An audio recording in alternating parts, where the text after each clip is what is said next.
ललित नारायण मिथिला विश्वविद्यालय के स्नातकोत्तर संस्कृत विभाग में 30 एवं 31 अगस्त को 2 दिवसीय अंतर्राष्ट्रीय सम्मेलन का आयोजन होना है। सम्मेलन का विषय है ज्ञान विज्ञान के क्षेत्र में मिथिला एवं कश्मीर का योगदान संस्कृत वाङ्मय के परिप्रेक्ष्य में।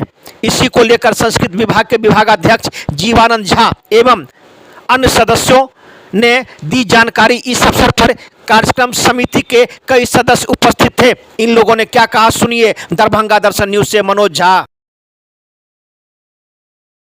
और हमें आप सबको पता है कि स्नातकोत्तर संस्कृत विभाग ललित नारायण मिथिला विश्वविद्यालय अपने भारतवर्ष के प्रख्यात 5 सहयोगी शैक्षणिक संस्था जिसमें विश्वविद्यालय भी है और देव भाषा संस्कृत के प्रचार और प्रसार में अहर्निश तत्पर रहने वाली एक संस्था लोक भाषा प्रचार समिति भी है।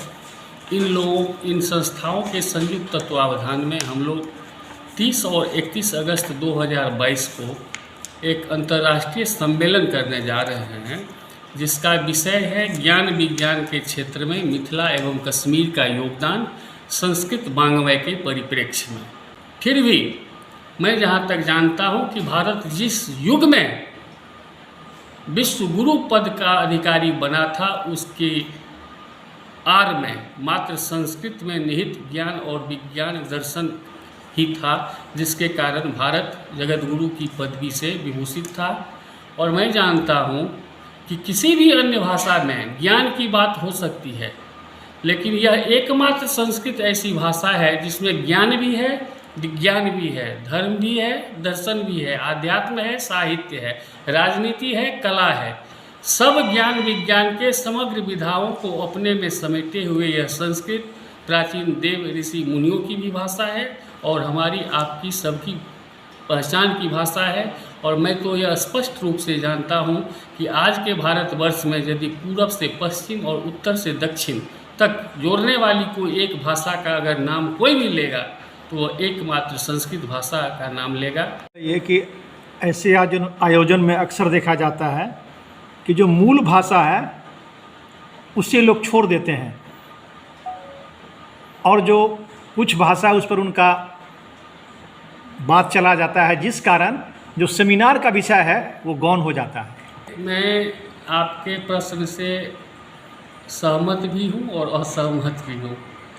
संस्कृत भाषा के माध्यम से संस्कृत में निहित ज्ञान विज्ञान को प्रसारित करने वाले हमारे प्रसिद्ध विद्वान लोग भी इसमें आ रहे हैं, जिनमें मैं प्रमुखतया हमारे नेपाल से जो मुख्य अतिथि हैं प्रोफेसर गोविंद चौधरी जी, उनका निश्चित रूप से शुभागमन हो रहा है। और अभी 3 अगस्त को निवर्तमान होने वाले हमारे केंद्रीय संस्कृत विश्वविद्यालय तिरुपति आंध्र प्रदेश के माननीय कुलपति प्रोफेसर राधाकांत ठाकुर, जिनकी पकड़ संस्कृत, हिंदी, इंग्लिश और मैथिली में भी है, उनसे हम जिस भाषा के माध्यम से संस्कृत में निहित ज्ञान विज्ञान के विषय का पुनर्प्रकाश कराना चाहेंगे वो उसमें सक्षम हैं।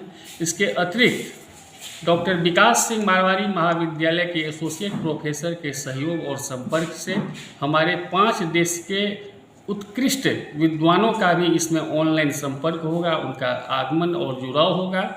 मुख्य रूप से भारतवर्ष के विभिन्न संस्कृत के विश्वविद्यालयों के अथवा स्नातकोत्तर संस्कृत विभागाध्यक्षों का आगमन यहाँ होगा।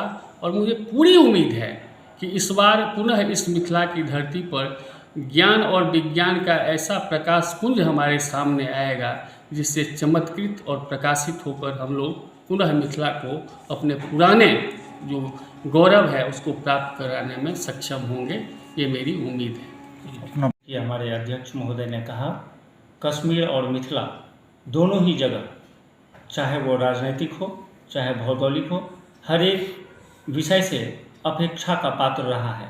यह समय से प्राचीन काल से ही ये समस्या चली आ रही है। हमारे मिथिला में भी जितनी समस्या हैं और कश्मीर में भी अभी कुछ दिन पहले ही धारा 370 को लेकर विवाद हटा है और इस तरीके से हम समझते हैं मिथिला में भी उद्धार होगा और इस